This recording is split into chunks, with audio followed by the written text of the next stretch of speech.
আমি মা বোনদের সাথে কথা বলছি যে ওনারা খুব হয়রানির সম্মুখীন হচ্ছেন যখন স্বাস্থ্যসেবা নিতে যাচ্ছে।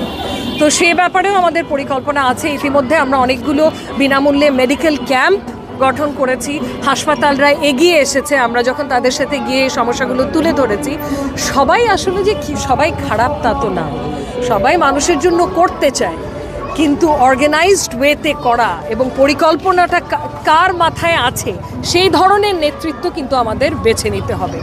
এবং আমার বিশ্বাস, আমার স্বামী বলে আমি বলছি না, আমার বিশ্বাস সুশিক্ষিত এবং যে দিতে এসেছে নিতে আসেনি, যার নেয়ার কোনো প্রয়োজন নাই, এরকম একজন প্রার্থী দরকার ঢাকা 13।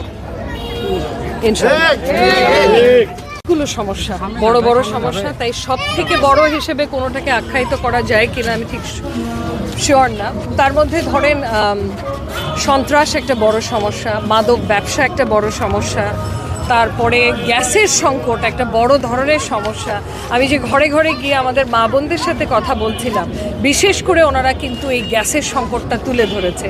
কারণ গ্যাস যখন থাকে না একটা বাসায়, একজন গৃহিণীর কী অবস্থা হয় এবং সেই পুরো পরিবারটার কী অবস্থা হয় আপনারা বুঝতেই পারছেন।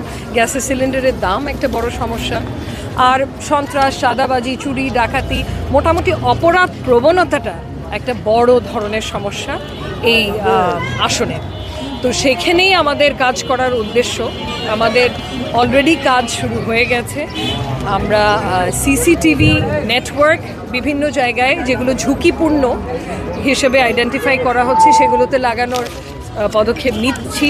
এবং তাছাড়া নির্বাচিত হয়ে আসলে ববি হাজার ঢাকা 13 আসনে ধানের শীষের প্রার্থী, উনি টাউন হল মিটিং করার পরিকল্পনা অলরেডি ওনার আছে। তার অর্থ হচ্ছে যে প্রতি মাসে লোকাল লোকজনকে নিয়ে, বাসিন্দাদের নিয়ে বসে তাদের সমস্যাগুলো শোনা, এবং শুধু তা না, জনপ্রতিনিধি যারা আছে, ধরেন তিতাস, ডেস্কো, ওয়াসা, তারপর আইন শৃঙ্খলা বাহিনীর লোকজন, তাদের প্রতিনিধিদেরকেও সেই মিটিংয়ে রাখা, যাতে করে একটা জবাবদিহিতার জায়গা সৃষ্টি হয়। তাহলে এটা না হলে আমার মনে হয় না সমস্যাগুলো উত্তরণ করতে পারবো আমরা।